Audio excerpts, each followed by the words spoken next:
Hello world, Shelly here, and it's time for another episode of Foundation Fest. And today I'm checking out a foundation that I picked up at Superdrug up when I was in Derry in Northern Ireland, UK. This is Superdrug's brand Studio London. This is the Flaunt Flawless Perfecting Foundation. Do you have any idea how many times I had to record this intro to get that name right? I did it. This is retail for 10 British pounds. That is, I looked it up and now I can't remember, about $13 US, and it's SPF 20. It is a combo chemical and mineral sunscreen. It's got some skincare in here. We have a little niacinamide, we've got some hyaluronic acid, we have some grapeseed oil, some antioxidant action.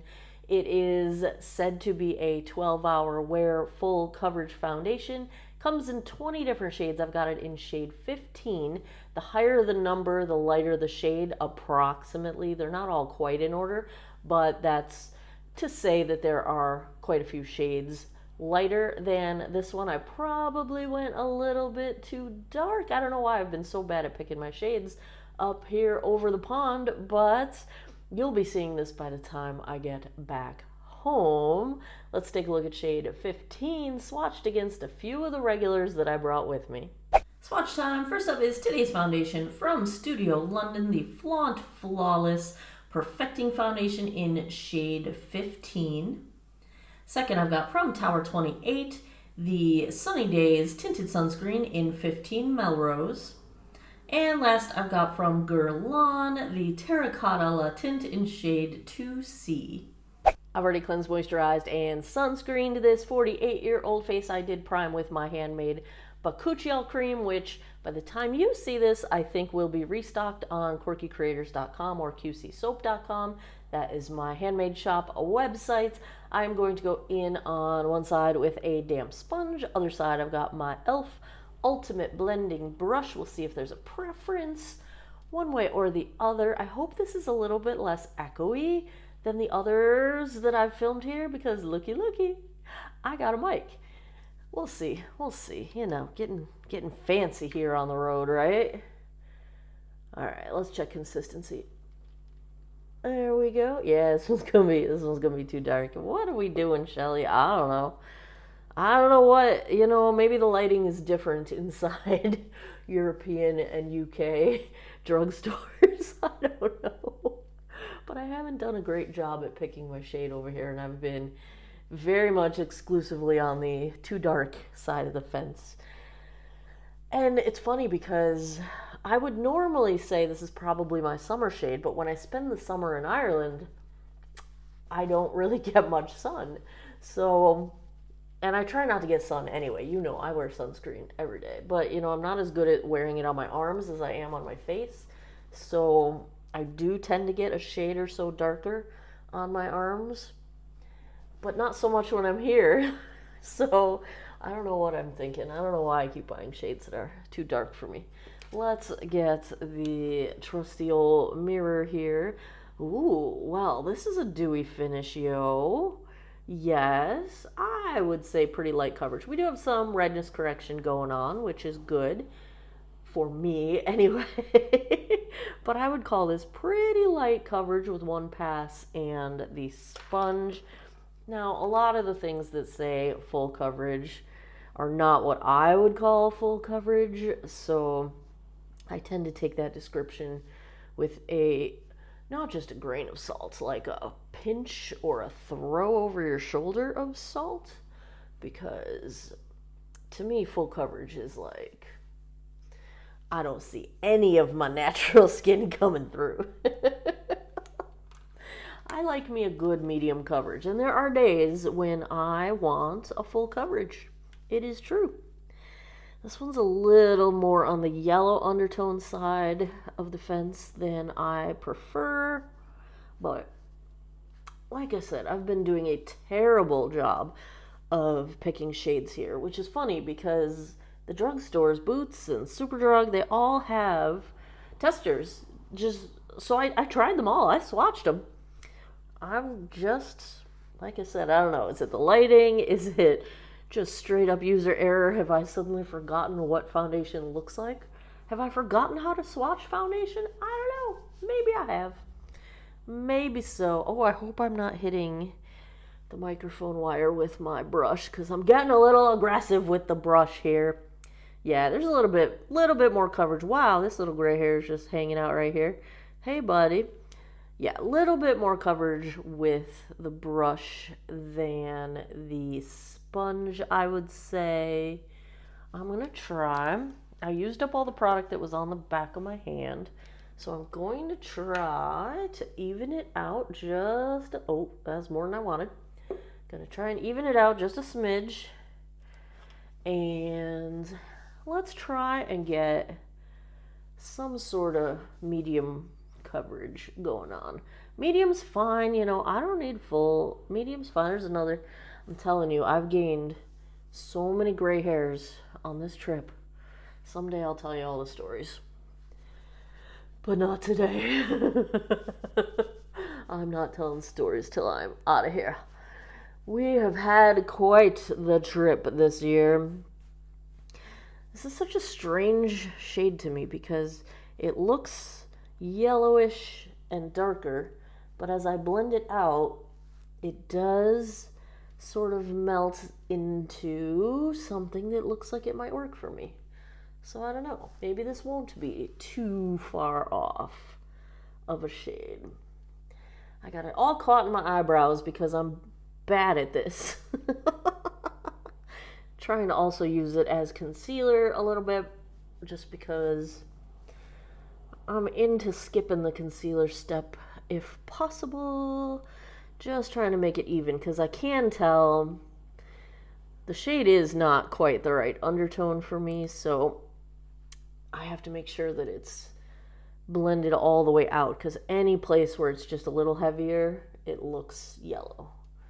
So let's just make sure that we are well blended. Well blended. I guess I can see the shade being wrong around my neck, but I'm probably gonna put on a hoodie because it's rainy and chilly out today, and I think as soon as I go out and about, I'm gonna want a hoodie. This product is moving around a lot. Like every time I touch an area of my face, the product seems to move, and then I have to like readjust it and get it back covering things up the way it should be. So I hope it stops moving around. Now, this ingredient list was an alcohol-free ingredient list, and while I would say that's good, it could be why it's taking some time to dry down. A good formulation, you can have alcohol in a formulation and it not be super drying, and I'm talking like SD alcohol, denatured alcohol, the drying alcohols, because their purpose when used in this way is to help it dry down faster. So if it's not drying down fast, maybe it could use just a smidge of the alcohol. Let's get up close. Let's take a look. Let's see what we got here. Very, very dewy finish. Almost too dewy for my liking. We'll see. I might have to powder this one. I try not to set with powder for foundation reviews, but this one's really, really shiny looking. I mean, I am glowing. I look like my face is wet. And I usually don't go for quite this level of dewy because that tends to accentuate texture, because you can kind of see all the little crepey lines of the sun-damaged skin that I've got on this side of my face. You know, on smooth skin it's gorgeous. You know, on a younger person that doesn't yet have texture, wrinkles, that kind of a thing, like this side of my face is pretty smooth, so it looks nice. This side of my face is textured. So I'm not a fan of super, super, super dewy. It's not really staying put on my nose. Like, a lot of redness is coming through, which I feel like is because the product is kind of moving around and not staying put there. It is sinking into my deeper lines. We'll see if we can tap that out or if setting with some powder is going to help it. I think I am going to set this with powder. So let's check the time. It is 12:44 p.m. Let me go put the rest of my face on. I will be right back. Back with the Studio London Flaunt Flawless. I did set it with powder. It's still got some of that dewy finish coming through the powder. I set it with the Jones Road, whoopsie, tinted face powder. Is that what it's called? Yes, tinted face powder. I have the pink one, pink rosé. This stuff is magic. Look how smooth it made this look, which was not the case before I applied the powder, right? Holy cow, I'm in love. It's been a long time since I've loved a powder. Most powders dry me out. This one does not dry me out, and it looks so blurring. That said, the foundation itself, the one thing that's bugging me is how much I can see my pores, because they're not blurred at all with the foundation, and the powder can't do everything, you know. It can't rescue everything. And I feel like my smile lines, my forehead lines are just, the foundation's not smoothing them over, blurring them out, kind of something I look for in foundations to improve the texture and fine lines that I've got going on, or at least the appearance of them. You know what I'm saying. So yeah, that's where we're starting out with the foundation. I do feel like it's probably going to get shinier as the day goes on. I still feel like there's a ton of reflect. I do not have any highlight on, just bronzer and blush, and they are not they don't have a sheen to them themselves. So any reflect you're seeing is the foundation. So that's where we are starting out there. My eyes are the Alter Ego Coastal palette. It's a Huda Beauty dupe. Along with the main color on my lids is the Sephora Charged Up in the shade All Night. I am loving these things. And my mascara. So I finally went and bought some micellar water because the eye makeup remover I bought could not get this waterproof mascara off of my lashes. And I do like this mascara. It's a little bit pokey, like it clumps my lashes a little more than I like. However, it does make them look pretty big, like rah, rah. So I kind of do dig it. But I needed a way to get it off my face, so I did go buy some micellar water. The blue cap Garnier one, even here in Ireland, it's the blue cap Garnier micellar water is the winner when it comes to getting rid of waterproof mascara. So yeah, I'm wearing that because now I can remove it. My lip is the Color Street Tinted Lip Balm with the Lawless Forget the Filler. This is the Violet Bloom shade, and I'm telling you, anytime I wear like a purpley kind of eye look, like the shade of this is perfection for these eye looks. And you know I love a good gloss. It is a plumping gloss, so you do get a little bit of that tingle sensation going on, but it's not too harsh. It's not uncomfortable. I'm a fan. I love these. And is that everything? Oh, well, blush and bronzer. You know what I brought with me. My Heatwave Flower Beauty bronzer and my Lawless Juicy Watermelon blush. So that is what's going on here.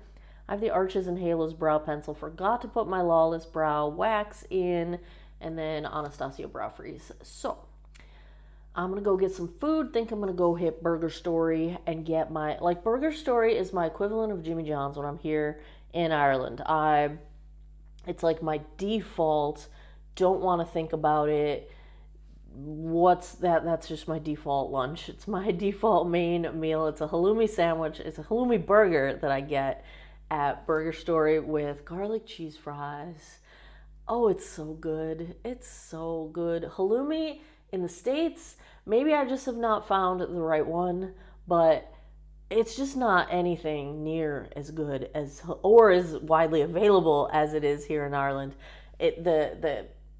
And all the halloumi in the States has cow's milk, and I prefer it without. It's just so much better here. I don't know, goat cheese, halloumi, you name it. All the dairy here is just, my heart. It's so good. It's so good. Anyway, I'm starving, so I'm gonna go out and about. There's a little sunny spell happening. Maybe I can get out and about and get there before it's pouring down rain.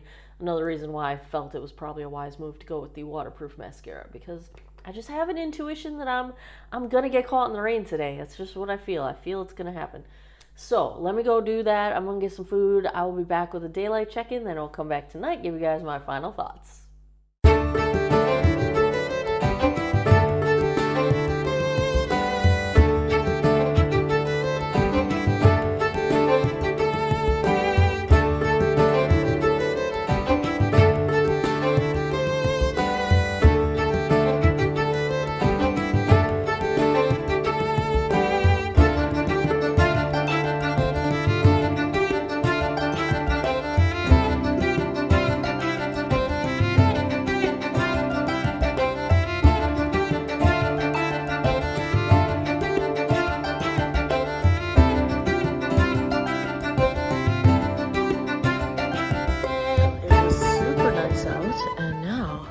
It's getting gloomy. I did not get caught in the rain, but good thing I got back when I did, because it looks like it's coming. It's almost 4 o'clock, so it's been about 3 hours now. Here's where we're at, shade match wise. Just a smidge dark, I think. Yeah, the undertone's just a little off is what I think is happening here if you're comparing shades up close. I will say there's a bit of transfer with this one. I've already lost, raindrops. I've already lost some coverage. I feel like I'm a little bit dry, little dry looking, although the dewiness hasn't come back as much as I expected it to after powdering and considering how dewy it started out. But yeah, it did transfer quite a bit. I dabbed my face after a little perspiration, and a lot of product came off, so that's happening. But overall, I think it still looks okay. Not my favorite finish, but it's starting to rain. I'm gonna run inside now before the rain gets me. Look, it's pretty over there. I made it in. I knew the rain was coming. I knew it was coming. There's my intuition for you. All right, I'll be back tonight. 10:03 p.m. Let's take a look at how the Studio London, dare I try to say this again, Flaunt Flawless, held up. I waited a little too long to film this outro. I was listening to an audiobook, and then I was editing a video, and then it's 10 p.m. Yeah, but it's still dusk outside. Sunset's here at like 10:30, 10:45, something like that. But yes, I'm sorry the light is darker than I wish it was. But we're about at the 9-hour mark, so it's a decent wear test of this one. Let me get my trusty mirror here and get me an up close. Oh, I feel like I've lost a lot of coverage in the whole center of my face. It didn't hold up so great. Yeah, all my pores are kind of screaming right now. Like, they're just very, very, very visible. And, it's comfortable enough, even though it's very dewy. I mean, look at the shine coming off of my cheeks. Like, this is not highlight. I have no highlight on today. Yeah, it's a little greasy at this point in the night. Yeah, it's all settled into my chin lines here. I had a better opinion of this until I sat down here and looked up close. At the 9-hour mark, it didn't hold up great. It's not the worst thing ever. It's not terrible. If you got dry skin, maturing skin, I want things that smooth me out. I want things that blur texture, smooth out texture, blur the pores. I don't want fine lines accentuated, and I feel like it just doesn't do any favors for any of those things. Dry skin, I think you're fine. My skin feels totally hydrated. Maybe a little too far on the sort of greasiness spectrum. I think if you have oily skin, this is probably like way out of not gonna work would be my guess on this one. The fact that I kind of felt like I had to powder it rather than just making that a aesthetic choice. You know, if I had to give a grade to the Studio London, I'm going to say C minus. I'm going to go C minus. I was going to go with a C, but nah, I'm probably being a little bit generous. This is not one that I plan to reach for. Not a total disaster, but not something that I really see myself reaching for. The finish is just a little meh. And my pores and my lines, it's not doing enough for me. So I'm not flaunting this one. There you have it. Another episode of Foundation Fest is in the books. If you like foundation reviews, if you had fun with this one, give me a thumbs up down below. Let me know in the comments what you would like me to pick up. And I buy foundations whenever I can. Keep a running list of them. By the time you see this, I will be back in the States, so I will not have access to purchase more from the EU or the UK or Ireland up over here over the pond. But if you have any suggestions that I can get in the US, let me know down below. And as always, thanks a lot for taking some time out of your day to geek out over makeup with me. I appreciate your time, and I hope you guys all have an awesome day or night wherever you are in the world. Take care of each other. Bye-bye.